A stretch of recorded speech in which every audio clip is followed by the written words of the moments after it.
చేత బలపరుస్తూ క్రీస్తునందు మేము నిత్య జీవం పొందటానికి తగినటువంటి హేతువు కలిగిన నీ మాటలు మాకు మీరు అందింపచేస్తున్న విధానమును బట్టి మీకు స్తుతులు చెల్లిస్తూ ఉన్నాం.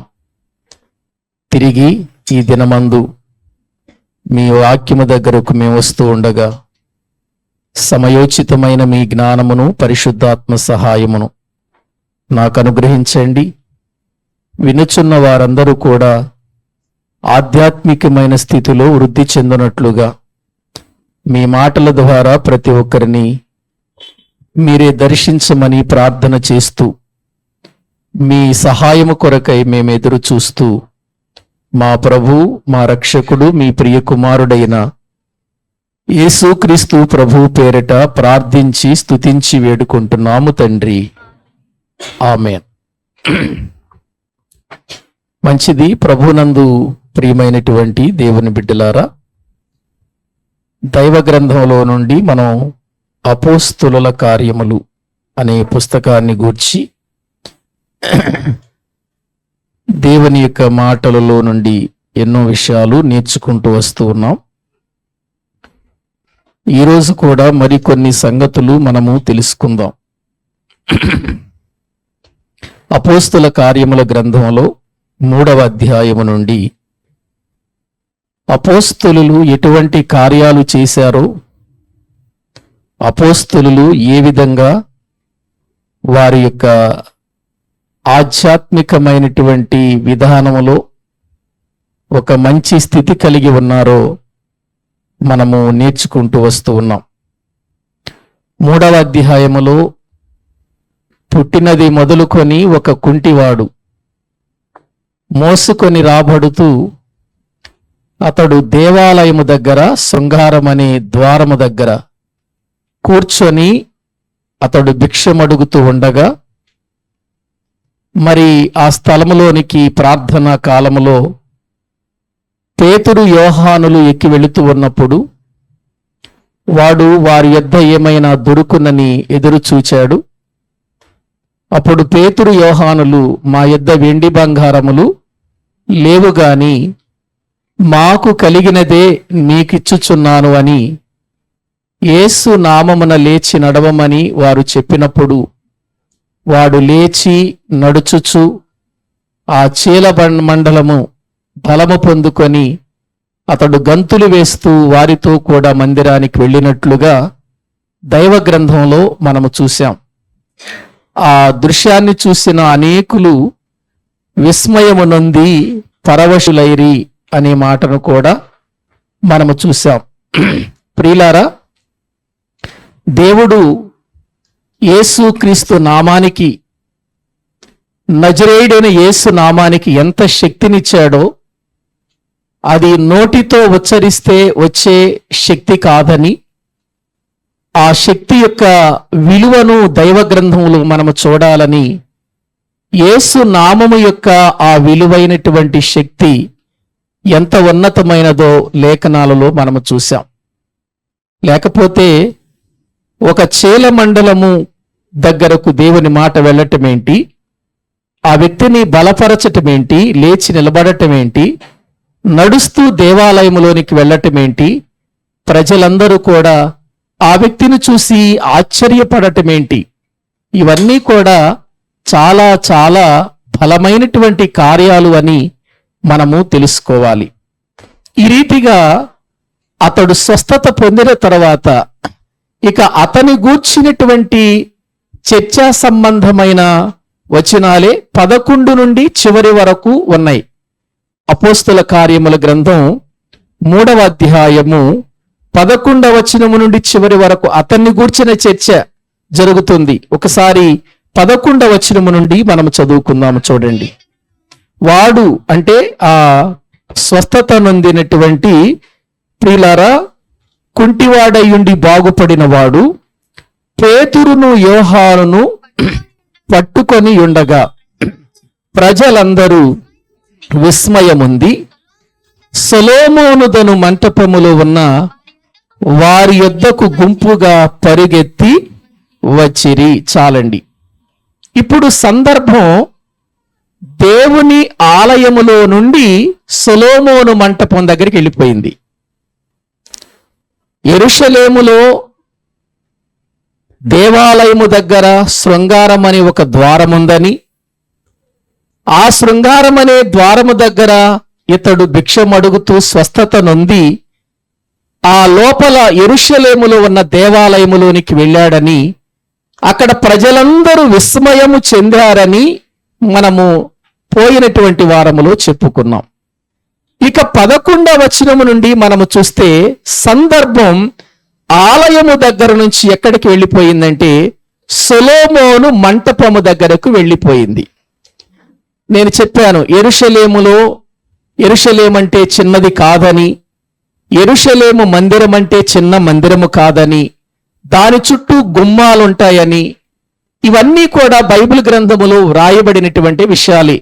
ఒకసారి మీరు యోహాను సువార్త 5వ అధ్యాయంలోనికి వస్తే మొదటి వచనం నుండి చదివితే అక్కడ మనకు తెలుస్తున్నటువంటి ఒక సందర్భం మనకు అర్థమవుతుంది.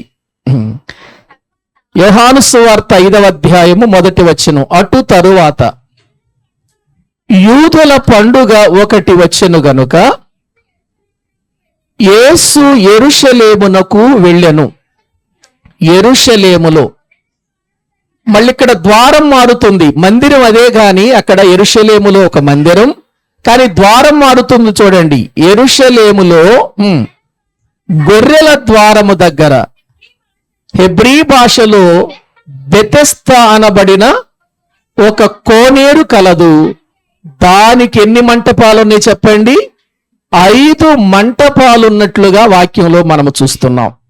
యెరూషలేములో ఆ యొక్క కోనేరు అనేది ఒకటి ఉంది. ఆ కోనేరు పేరు ఏంటది? బెతెస్దా. బెతెస్దా అనే కోనేరు అక్కడ ఉంది. ఆ కోనేరు ఎక్కడ ఉంది అని అంటే గొర్రెల ద్వారము దగ్గర. గొర్రెల ద్వారము దగ్గర బెతెస్దా అనే ఒక కోనేరు ఉంది. అక్కడ 5 మంటపములున్నాయి అని వాక్యంలో చూస్తున్నాం. అక్కడ 5 మంటపములు ఉన్నాయి. ఆ 5 మంటపాలలో ఒకటే సొలొమోను మంటపం. అది గొర్రెల ద్వారము దగ్గర ఉన్నటువంటి ప్రియులారా కోనేరు ఎక్కడుంది? గొర్రెల ద్వారము దగ్గర ఉంది. ఇక్కడ దేవాలయం ఎక్కడుంది? దేవాలయము దగ్గర ఈ భిక్షగాడు ఎక్కడ కూర్చున్నాడు? శృంగారం అనే ద్వారం ఇది. శృంగారము అంటే అందమైన ద్వారం అని అర్థం. అందమైన ద్వారం, అది గొర్రెల ద్వారం. బెతెస్దా కోనేరు ఉన్నది గొర్రెల ద్వారం.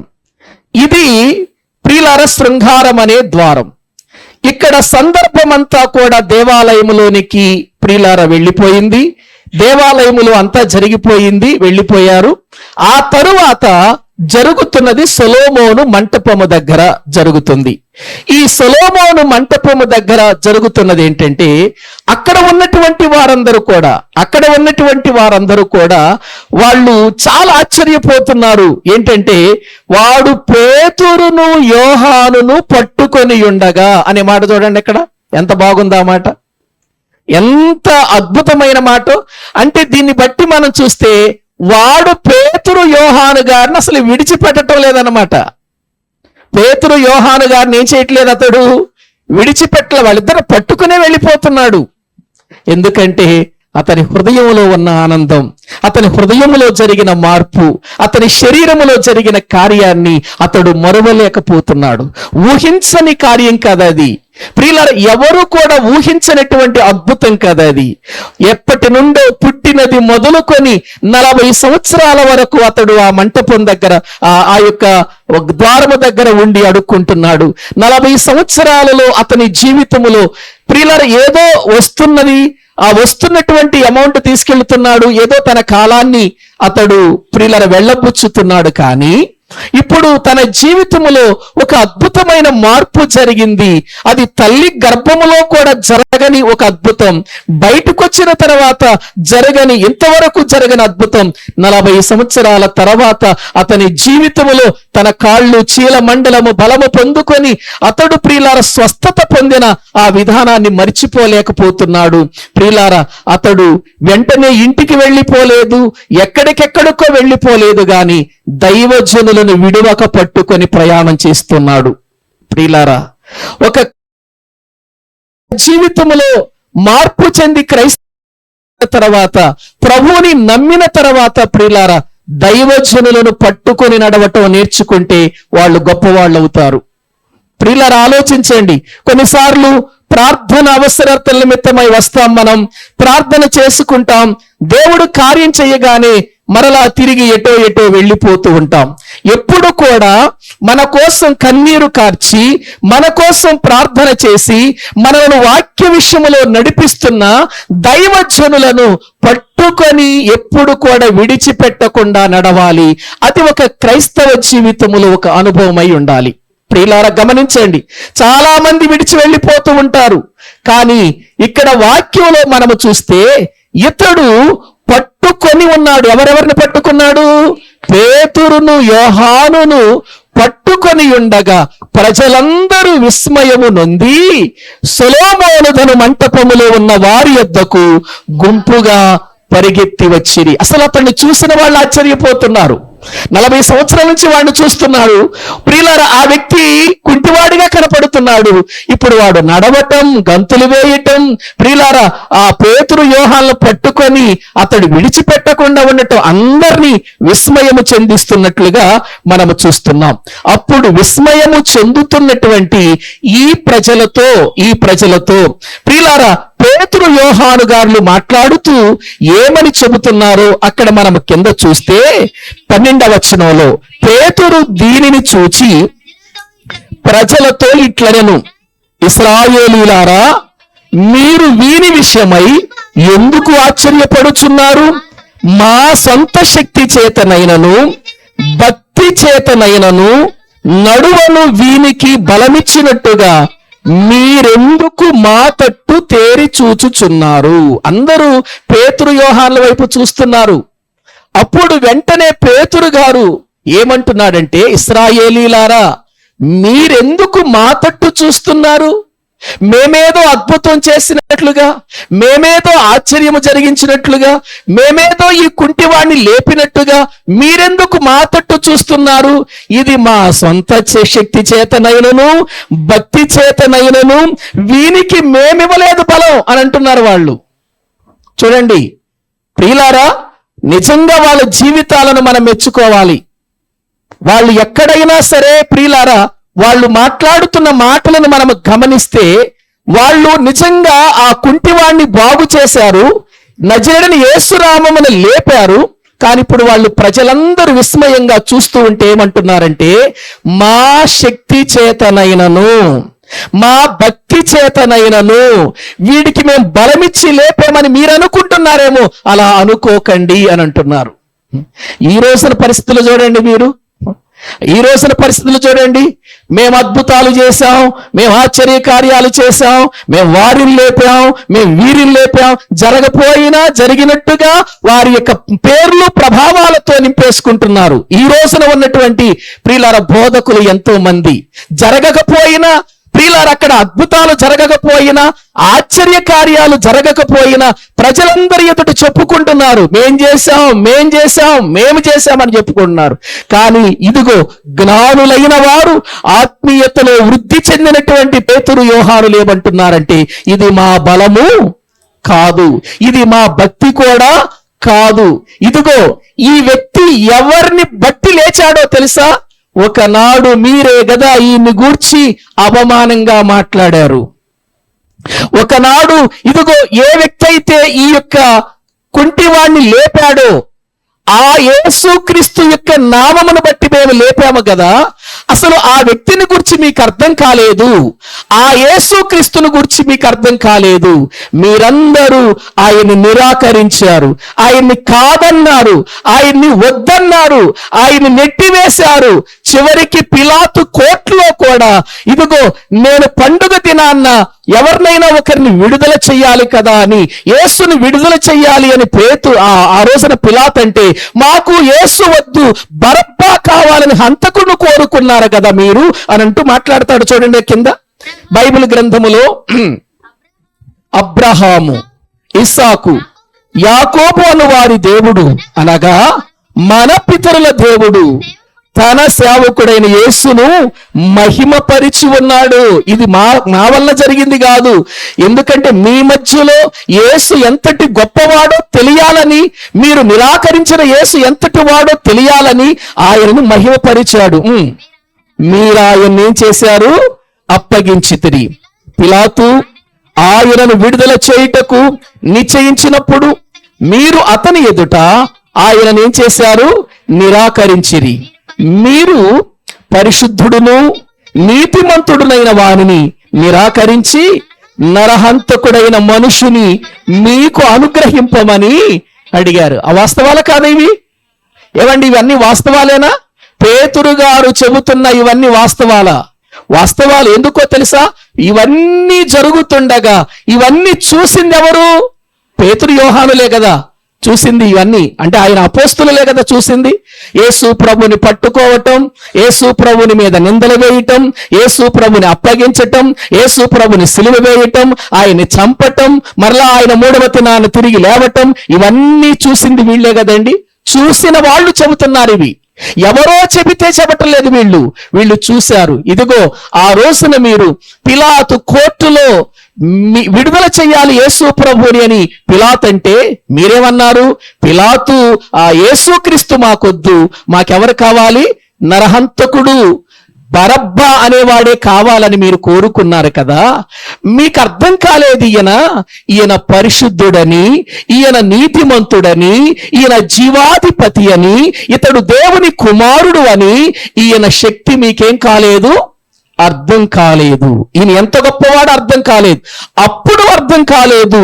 ఇప్పుడు కూడా క్రైస్తవ్యంలో చాలా మందికి అర్థం కాలేదు యేసు క్రీస్తు వారు ఇప్పటికీ చాలా మందికి అర్థం కాలేదు. ప్రియులారా, యేసు ప్రభు అంటే ఏదో బలహీనతలు తొలగించేవాడు, యేసు క్రీస్తు అంటే ఏదో మన జీవితంలో ఏదైనా కోరుకుంటే జరిగించేవాడు, యేసు క్రీస్తు అని అంటే ఏదో మొక్కుకుంటే ఆ మొక్కుబడులు తీర్చేవాడు, ఆ మొక్కులు మనకు జీవితంలో నెరవేర్చేవాడు అని ఇలా వెళుతున్నారు. గాని అసలు ఆయన మహిమేంటో, ఆయన గొప్పతనం ఏంటో, ఆయన శక్తి ఏంటో, ఆయన ఎక్కడి నుండి వచ్చాడో, ఎవరు పంపిస్తే వచ్చాడో, ఆయన యొక్క ఉన్నతమైన స్థానం ఏంటో నేటికి క్రైస్తవ్యానికి అర్థం కాక భూ సంబంధమైన శరీర సంబంధమైన వాటి మీదే మనసు పెట్టేశారు. ఆయన్ని కూడా అలా దించేశారు.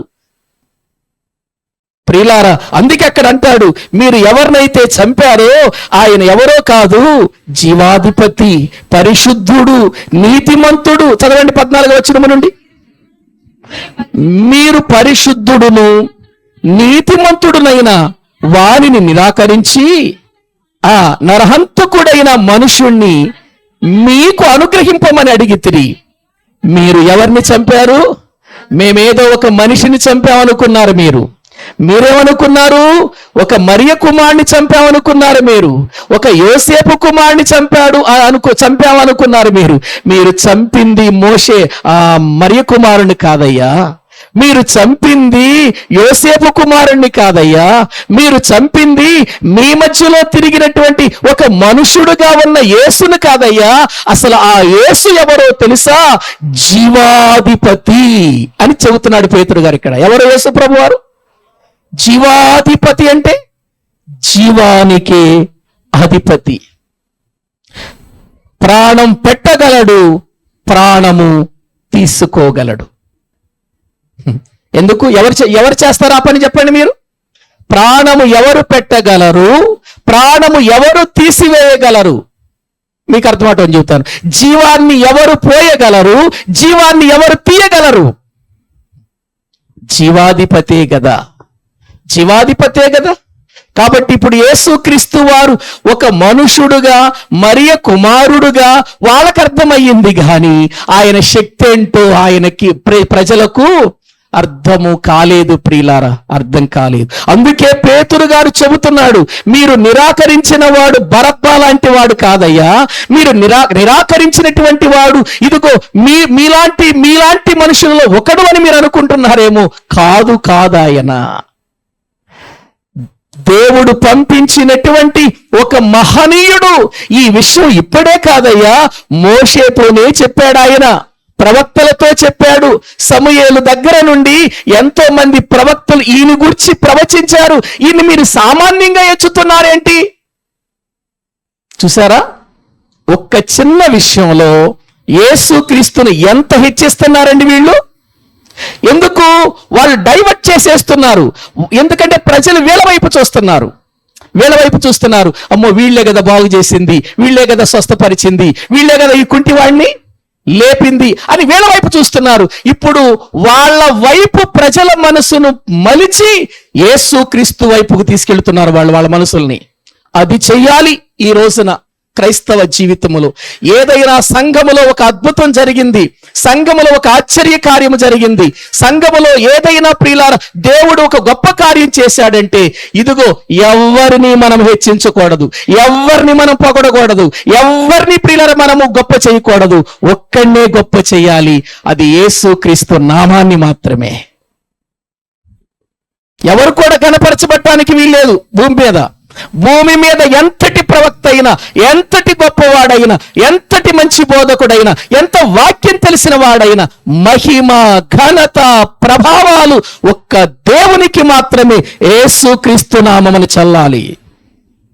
కానీ లేదక్కడ. ఈ రోజున ఎక్కడుంది అక్కడ ప్రియులారా? ఈ రోజున యేసుక్రీస్తు స్థానంలో ఎవరు కూర్చుంటున్నారు? పాస్టర్లు కూర్చుంటున్నారు, బోధకులు కూర్చుంటున్నారు.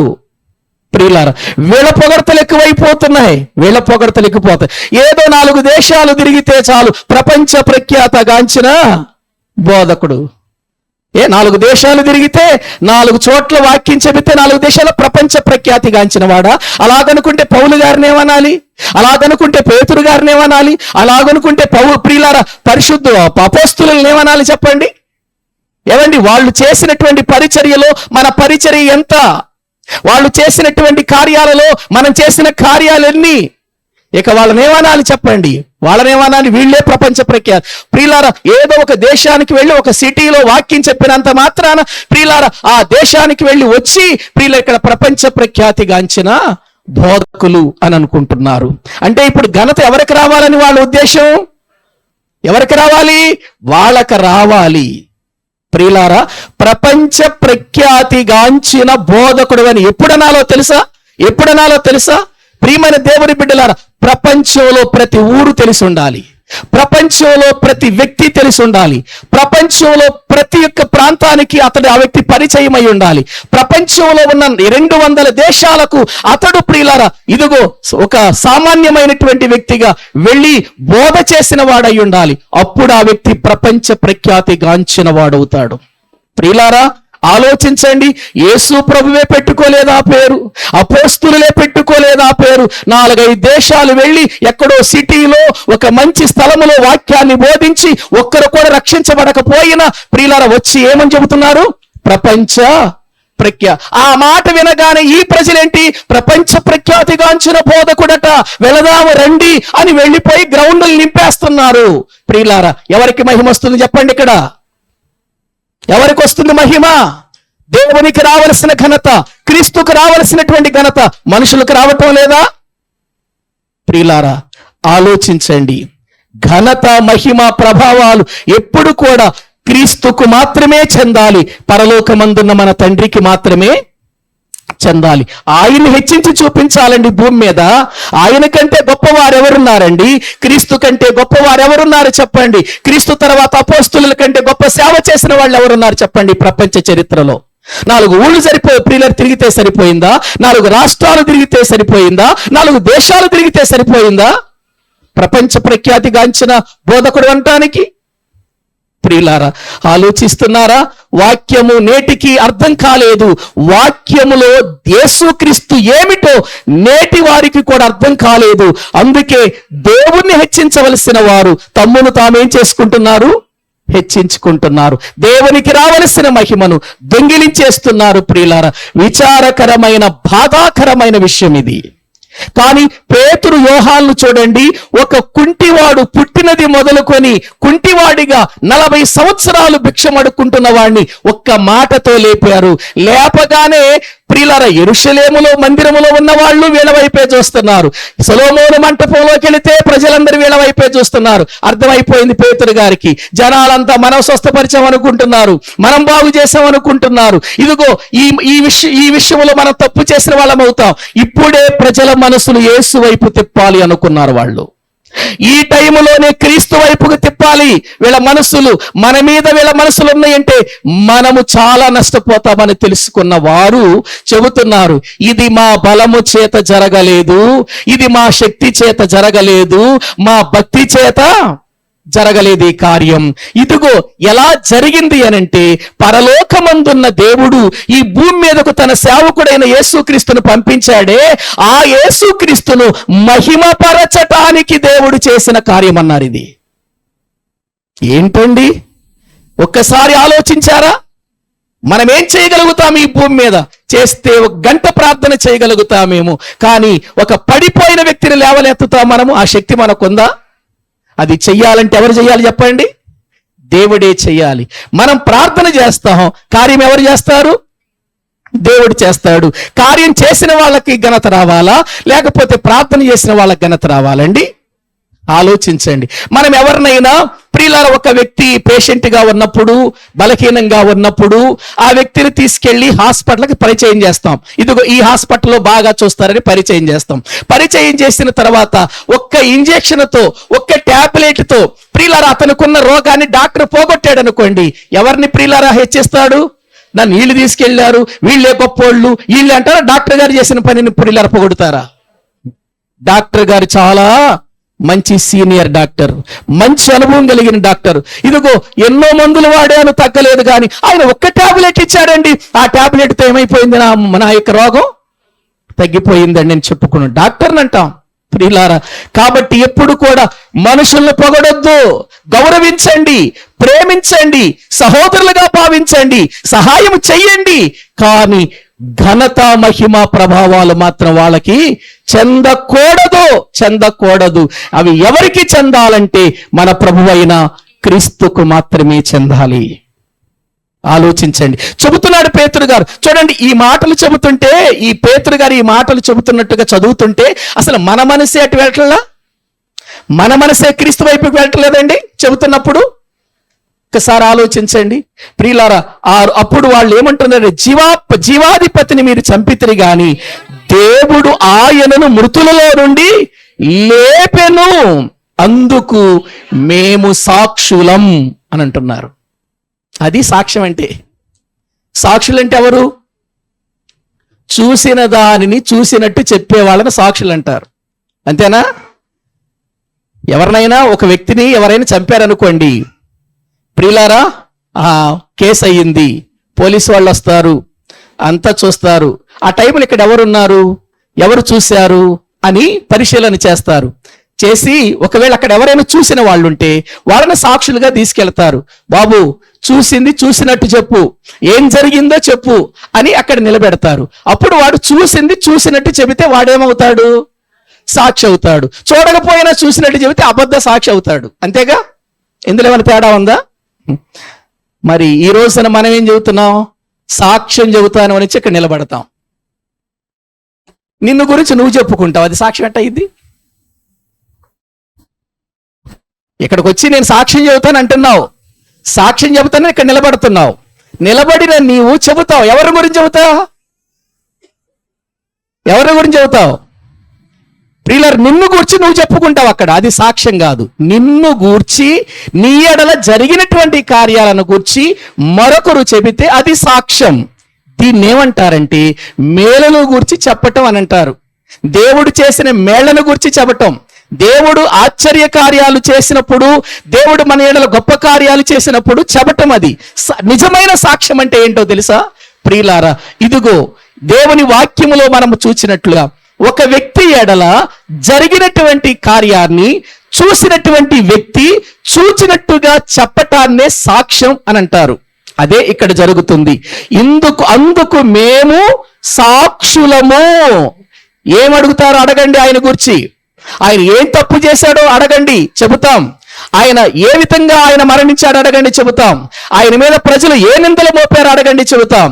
ఆయన్ను కోర్టులో నిలబెట్టినప్పుడు ఏం జరిగిందో చూడండి, అడగమనండి, చెబుతాం. ఎందుకో తెలుసా? అవన్నీ మేము కళ్ళారా చూసాం. అందుకే మేము సాక్షులం అని అక్కడ ఆ విషయాలన్నీ కూడా మాట్లాడుతూ, ఇది ప్రియులారా 16వ వచనం చదవండి. ఆ యేసుక్రీస్తు నామమందలి విశ్వాస మూలముగా ఆయన నామమే మీరు చూచి ఎరిగి ఉన్న వీనిని బలపరిచెను. ఆయన వలన కలిగిన విశ్వాసమే మీ అందరి ఎదుట వీనికి ఈ పూర్ణ స్వస్థత కలిగిన తప్ప మా వల్ల ఏమీ జరగలేదు. అది వాళ్ళు చెప్పదలుచుకున్నది అక్కడ. చూడండి ప్రియులారా, మనుషుల యొక్క హృదయాలు ఎవరి వైపుకు త్రిప్పారు? వీళ్ళు దేవుని వైపుకు త్రిప్పారు. వీళ్ళు ఆకాశమందలి నక్షత్రాలంటే, ఆకాశములోని నక్షత్రాలు పోలిన వాళ్ళంటే వీళ్ళు. మన గూర్చి మనం చెప్పుకొని, మన గూర్చి మనం గొప్పలు చెప్పుకొని, మనమేదో ప్రియులరు చేసేసామని చెప్పుకొని, మనమేదో జరిగించేశామని చెప్పుకునేది అది దేవునికి మహిమ తెచ్చేది కాదు. అది నిజమైనటువంటి సాక్ష్య విధానము కాదు. ఇది మనము గుర్తించాలి. ఇక ఆయన మాట్లాడుతూ, ప్రియులారా, పేతురు గారు మాట్లాడుతూ వాళ్ళకి ఆ విషయాలలో ఆ పూర్ణ స్వస్థత మీద వీళ్ళు ఎక్కడ ఆధారపడి ఉంటారో, ఇక ఎక్కడ చూసినా స్వస్థతలని దీని మీదకి వెళ్ళిపోతారేమోనని ఇప్పుడు వాళ్ళ జీవితాలను, వాళ్ళ మనసులను మారు మనసు వైపుకు నడిపిస్తున్నాడు. చూడండి పేతురు గారు నిజంగా ఎంత గొప్ప బోధకుడో తెలుసా అండి పేతురు గారు. ప్రజలను ఎలాగూ ఆకట్టుకోవాలో, ఎలాగూ దేవుని వైపుకు మళ్లించాలో తెలిసిన వాడు మళ్ళిన వారిని మారు మనసు వైపుకు త్రిప్పుతున్నాడు. చూడండి 20వ వచనం. మీ కొరకు నియమించిన క్రీస్తు యేసును ఆయన పంపునట్లును మీ పాపములు తుడిచివేయబడు నిమిత్తమును మారు మనసు నుండి తిరగండి అన్నాడా? మీ ఇళ్లల్లో, మీ జీవితాల్లో ఎక్కడైనా కుంటోళ్ళు గుడ్డోళ్ళు ఉంటే ఈళ్ళలాగానే తీసుకురండి అన్నాడా?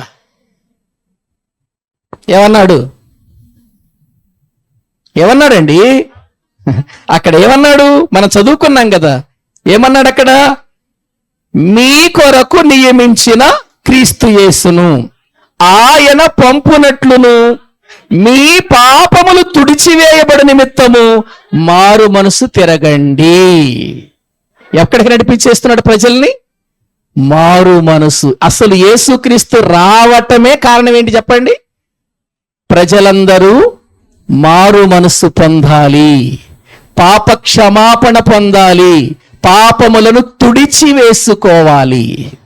పాపములను తుడిచివేయగలిగిన శక్తి ఎక్కడుంది? ఎవరిలో ఉంది? దేనిలో ఉంది చెప్పండి? ఈ భూమి మీద పాపములను తీయగలిగిన శక్తి ఎందులో ఉంది? ఏమన్నా మెడిసిన్ ఉందా దీనికి? పాపాన్ని తీసివేసే మెడిసిన్ ఏమన్నా ఉందా? వెళ్ళి అడగండి. ప్రపంచ చరిత్రలో ప్రియులారా, వైద్య శాస్త్రాన్ని మొత్తాన్ని అడగండి. మీ దగ్గర ఎన్నో రకాలైన మందులున్నాయి, ప్రయోగశాలలున్నాయి. ప్రయోగశాలలో అనేక ప్రయోగాలు జరిగిస్తున్నారు, సైంటిస్టులు ఉన్నారు, వాళ్ళు రకరకాలైనటువంటి విధానాలు కనుగొంటున్నారు కదా. పాపమును తుడిచివేయగలిగిన మెడిసిన్ గురించి ఏమైనా ఆలోచిస్తున్నారా అని అడగండి వాళ్ళని. ప్రియులారా, దాని గురించి వాళ్ళకు తెలియదు. వారు అసలు ఆ వైద్య శాస్త్రంలో లేనిది. ఆలోచిస్తున్నారా? పాపమును తీసివేయగలిగిన, తుడిచివేయగలిగిన ప్రియులారా ఏదైనా సరే ప్రియులారా ఉంది అని అంటే అది యేసుక్రీస్తు ద్వారానే జరుగుతుంది. అందుకే మీరు ఆయన వైపు తిరుగుడి అని అంటూ మళ్ళీ ఎక్కడికి వెళ్ళిపోయాడు తెలుసా పేతురు గారు? మోషే కాలానికి వెళ్ళిపోయాడు. మళ్ళీ అన్నిటికీ కుదురుపాటు కాలాలు వస్తాయని దేవుడు చెప్పాడు ఒకనాడు. చదవండి 21వ వచనం. అన్నిటికీ కుదురుబాటు కాలములు వచ్చునని దేవుడు ఆది నుండి తన పరిశుద్ధ ప్రవక్తల నోట పలికించెను. అంతవరకు యేసు పరలోక నివాసి అయ్యుండుట తన పరిశుద్ధ ప్రవక్తల నోట పలికించాడు దేవుడు. ఆ పలికించే సమయములో యేసుక్రీస్తు వారు ఎక్కడున్నాడు? పరలోకమందు తండ్రి యొద్ద ఉన్నాడు.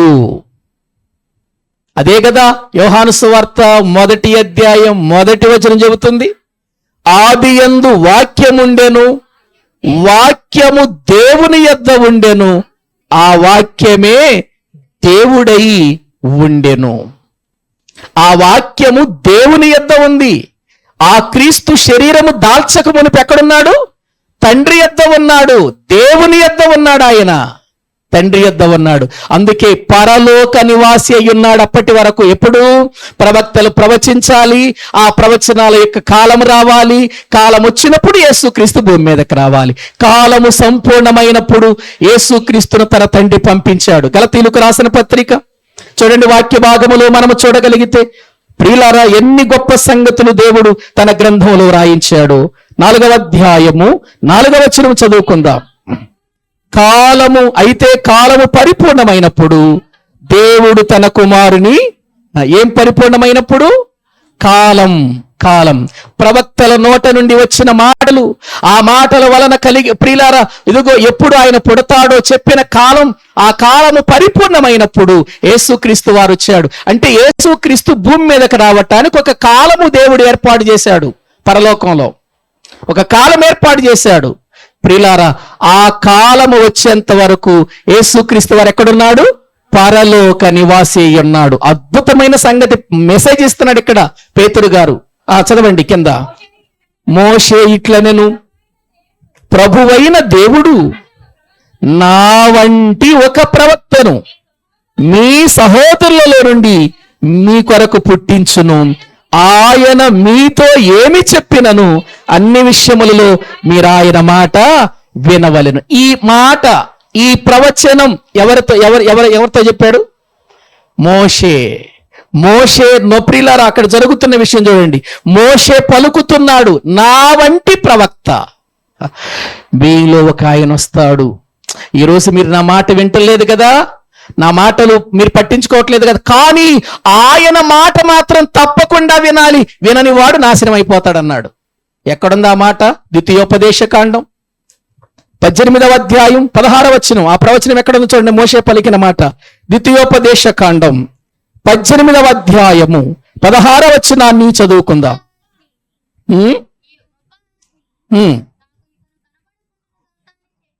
ఈ గొప్ప అగ్ని నాకు ఇకను కనబడకుండునుగాకని చెప్పి తిని, ఆ సమయమున నీ దేవుడని యెహోవాను నీవు అడిగిన వాటన్నిటి చొప్పున నీ దేవుడని యెహోవా నీ మధ్యను నా వంటి ప్రవక్తను నీ సహోదరులలో నీ కొరకు పుట్టించును.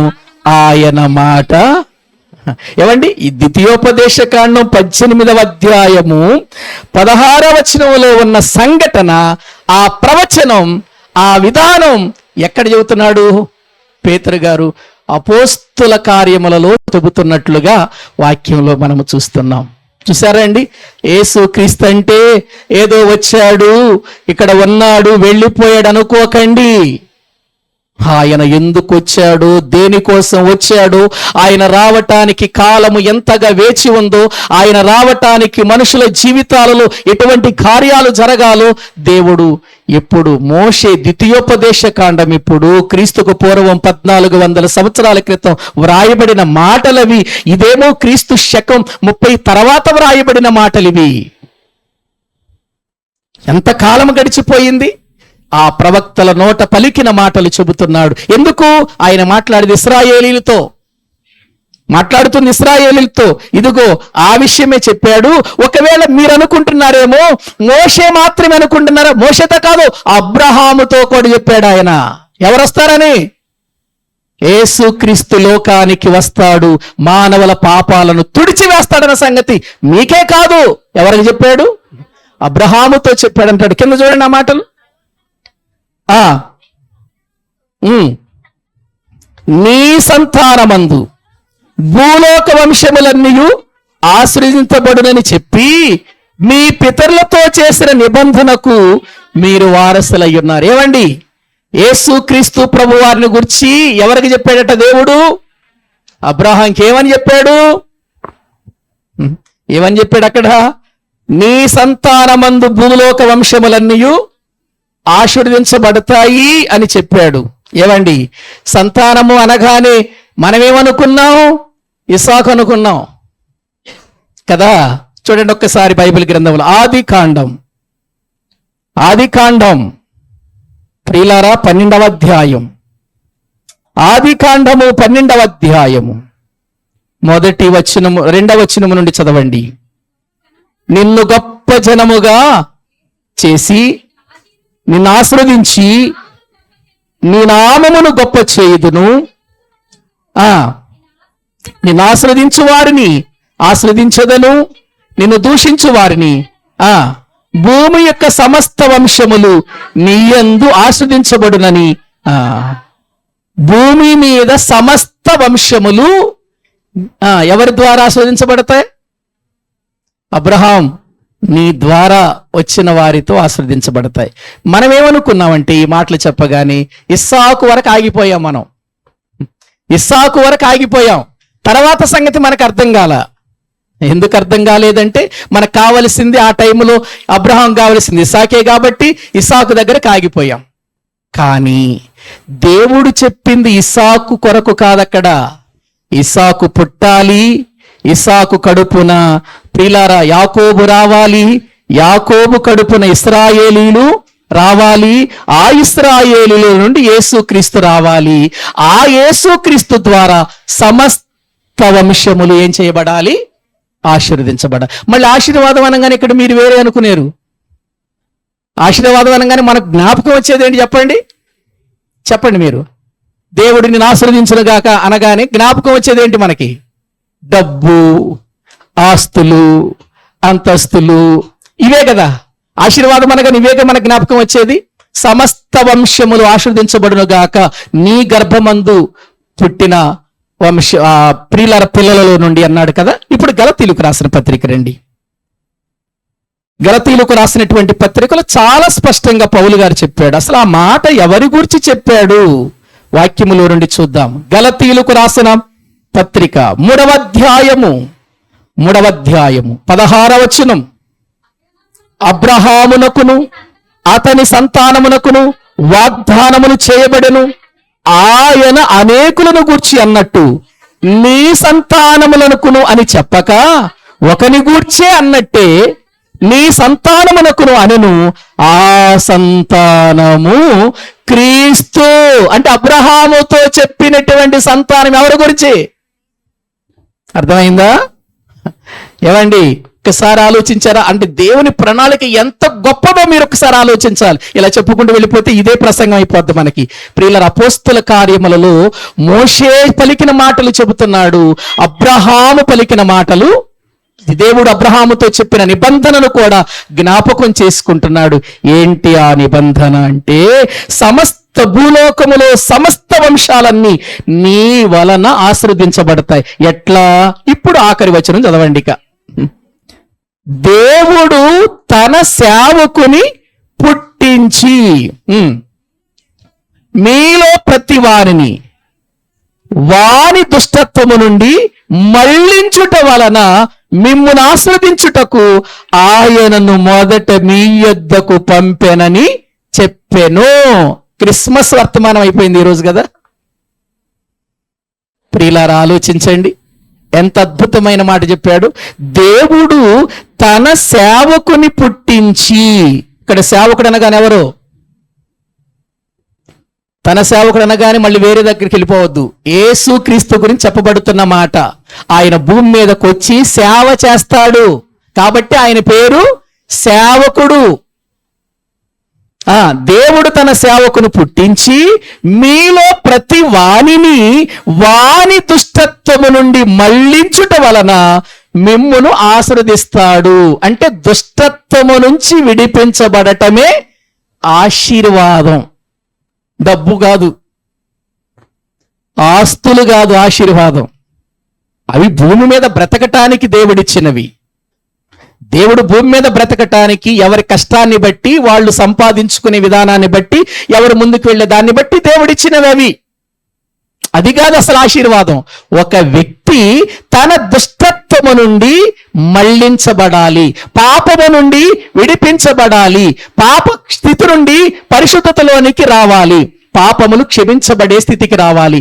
అది ఎవరి ద్వారా కలిగింది మనకు అంటే యేసుక్రీస్తు ద్వారా కలిగింది. తన సేవకుని పుట్టించి దుష్టత్వము నుండి మళ్ళించుట వలన మిమ్మల్ని ఆశీర్వదించుటకు ఆయనను మొదట మీ యొద్దకు పంపెను. అంటే మొదట కాన్సెప్ట్ ఏంటి దేవునిది? ఫస్ట్ యొక్క ఉద్దేశం ఏంటి దేవునిది? ఆయన ప్రణాళిక ఏంటి ప్రియులారా? మొదట ప్రతివాడు దుష్టత్వము నుండి మళ్ళింపబడాలి. దుష్టత్వము నుంచి విడిపించబడాలి. ప్రతి ఒక్కరు దుష్టత్వములో నుంచి బయటికి రావాలి, పాపములో నుండి బయటికి రావాలి. అందుకే మొదట ఆయనను పంపెను. మొదట ఆయన పంపినటువంటి విధానం ఏంటి? యేసుక్రీస్తును పంపిన విధానం. ప్రతివాడు మారు మనస్సు పొందాలి, పాపము నుండి తుడిచివేయబడిన వాడు కావాలి, దుష్టత్వము నుండి మళ్ళింపబడాలి.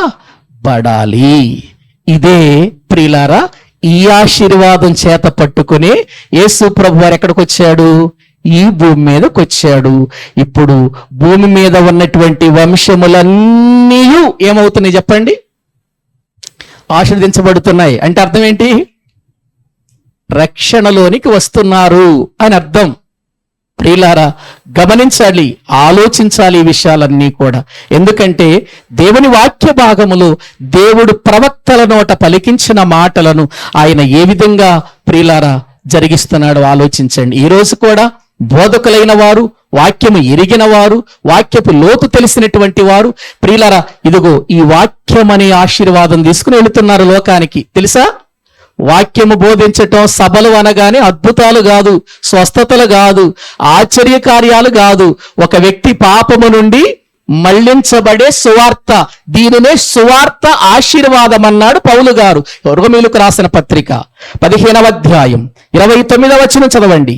రోమీయులకు రాసిన పత్రిక 15వ అధ్యాయం 29వ వచనం. బాగా ప్రియులారా ఈ మాటలు మీరు తెలుసుకోవాలి. నేను మీ యొద్దకు వచ్చుచున్నప్పుడు క్రీస్తు యొక్క ఆశీర్వాద సంపూర్ణతతో వత్తునని. ఏమండి, రోమా సంఘానికి ఉత్తరం రాస్తూ నేను మీ యొద్దకు వస్తాను, నేను మీ యొక్క పట్టణం మీద కానీ ఆ స్పెయిన్ మీదగా నేను ప్రయాణం చేసి వెళ్ళాలి, ఆ టైంలో మీ దగ్గరకు వస్తాను, వచ్చేటప్పుడు నేను ఏం తీసుకొస్తానంటున్నాడు?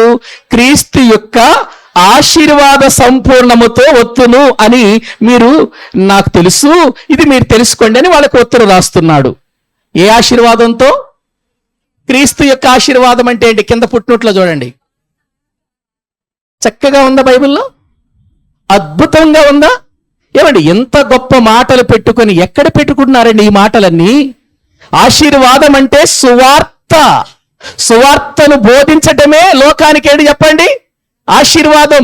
ఎవడైతే ఆ సువార్త వింటాడో, పాపముల నుండి విడిపించబడతాడో, ఆ వ్యక్తి ఆశీర్వదించబడిన వాడంటే.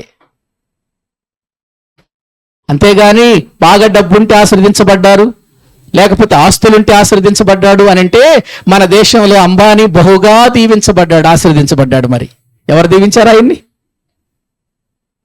ఏమండి, ఆశీర్వాదం అదే అనుకుంటే అంబానీ పరలోకానికి వెళ్తాడు. మరి ఆశీర్వాదం అది కాదు. ప్రియులారా, మోసంతో ధనవంతులు అయ్యే వాళ్ళు ఉంటారు. ఏమండి, రకరకాలైనటువంటి తప్పులు చేసి ధనవంతులు అయ్యే వాళ్ళు ఉంటారు, కష్టపడి ధనవంతులు అయ్యే వాళ్ళు ఉంటారు. అవనివ్వండి, అది దేవుని కృపను బట్టి, మహాదయను బట్టి, వాళ్ళు ఈ భూలోకంలో బ్రతకటానికి దేవుడు వారికిచ్చిన జ్ఞానాన్ని బట్టి అవుతారు. అవనివ్వండి, అది నిజమైన ఆశీర్వాదం కాదు. అది విడిచిపెట్టే ఆశీర్వాదం, అది వదిలిపెట్టే ఆశీర్వాదం, అది నశించిపోయే ఆశీర్వాదం. అవి ప్రియులారా అనేక రకాలైనటువంటి విధాలుగా తుప్పు తినే ఆశీర్వాదం. అది ఎన్నటికీ మరువనిది, మారనిది, పరలోకానికి చేర్చేది, ప్రభుతో కూర్చోబెట్టేది, మనందరి జీవితాలు ధన్యంగా మార్చేది, నరకము నుండి తప్పించే ఆశీర్వాదం ఏదైనా ఉందంటే అది సువార్త ఆశీర్వాదం. ఇది ఈనాడు బోధించబడటం లేదు లోకంలో. దేవుడు చాలా బాధపడుతున్నాడు, చాలా వేదన చెందుతున్నాడు. ప్రియులారా ఆలోచించండి, ఎంత గొప్ప ప్రసంగం చేసేసాడు ఒక కుంటివాడిని అడ్డు పెట్టుకుని. ఎవరు? ఏంటండి అద్భుతం! ప్రియులారా ఇంకా చాలా మధ్యలో నేను విడిచిపెట్టేశాను కానీ నిజంగా ప్రియులారా ఒక కుంటివాడిని బాగు చేయటం వలన ఎంత అద్భుతమైనటువంటి సువార్త వెళ్ళిపోయింది ప్రజల మధ్యకు. ప్రజలందరూ అక్కడ కూడారు. ప్రజలందరి మనసేమో ఈ ప్రియులారా యోహాను వైపు, పేతురు వైపు ఉంటే ఇప్పుడు వాళ్ళందరినీ పేతురు గారు ఎటువైపు తిప్పేశాడు? పరలోకపు వైపు తిప్పేశాడు, క్రీస్తు వైపుకు తిప్పేశాడు. అది ఆకాశ మండలములోని నక్షత్రములను పోలిన జీవితం అంటే. ఎందరు అనేకులను త్రిప్పుదురో వారు ఆకాశ మండలములోని నక్షత్రములను పోలిన వారే. మన ధ్యేయం కూడా అదే ఉండాలి, సంఘము యొక్క ధ్యేయం కూడా అదే ఉండాలి. మన ప్రియులారా గురి, మన యొక్క గోల్ ఏంటో తెలుసా? ఆత్మలు రక్షణలోనికి నడిపించాలి. నశించిపోతున్న వారిని ప్రభు యొద్దకు నడిపించాలి.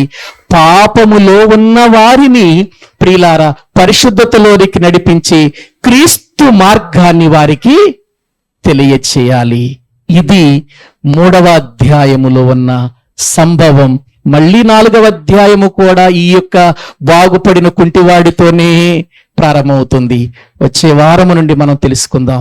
తలలు వంచండి, ప్రార్థన చేసుకుందాం. తలలు వంచండి, ప్రభు సన్నిధిలో ప్రార్థన చేసుకుందాం. ప్రియులారా, యేసు నామము ఎంత గొప్పదో అర్థమయ్యిందా? యేసు నామము యొక్క శక్తి ఎంతో అర్థమైందా? ఇది మానవుల వలన కలిగిన శక్తి కాదండి. ఇది ఏదో మనుషుడు చేసిన కార్యము కాదండి. ఒక వ్యక్తి చీలమండలములోనికి వెళ్ళాలంటే దేవుని మాట కావాలి. ఒక వ్యక్తి బలము పొందాలంటే దేవుని మాట కావాలి. ఒక వ్యక్తి 40 సంవత్సరాల నుండి ప్రియులారా భిక్షమడుక్కుంటూ కుంటివాడిగా పేరు పొందినటువంటి వాడు బాగుపడాలంటే దేవుని మాట కావాలి తప్ప ఈ భూమి మీద మరి ఏది పని చెయ్యదు. ప్రియులారా, ఆయన నామము ఉన్నతమైన నామం, ఆయన నామము గొప్ప నామం, దేవదూతల కంటే కూడా ఉన్నతమైన నామం. ఇంత ఉన్నతమైన నామము అనే క్రీస్తును ప్రియులారా మనము దూరం చేసుకుంటున్నామేమో. ఆయన నిన్ను ఆశీర్వదించటానికి వచ్చాడు. ఎవరు తీసివేయలేని పాపాన్ని విమోచించటానికి, ఆ పాపాన్ని తుడిచివేసి నిన్ను తన యొక్క వైపుకు ఆకర్షించటానికి, పరలోకపు బిడ్డగా చేయటానికి వచ్చాడు ఆయన. ఇది నాన్న ఒకసారి ఆలోచించేద్దాం. దుష్టత్వము నుంచి ఇంకా మళ్ళలేదా? పాపమును విడిచిపెట్టి ఇంకా రక్షణ పొందలేదా? మారు మనసు పొందకుండానే బ్రతుకుతున్నావా? ఇంతగా జరిగినా కూడా, ఎన్ని మాటలు ప్రకటించబడుతున్నా కూడా నీ హృదయము దేవుని వైపుకు త్రిప్పుకోకుండానే బ్రతుకుతున్నావా?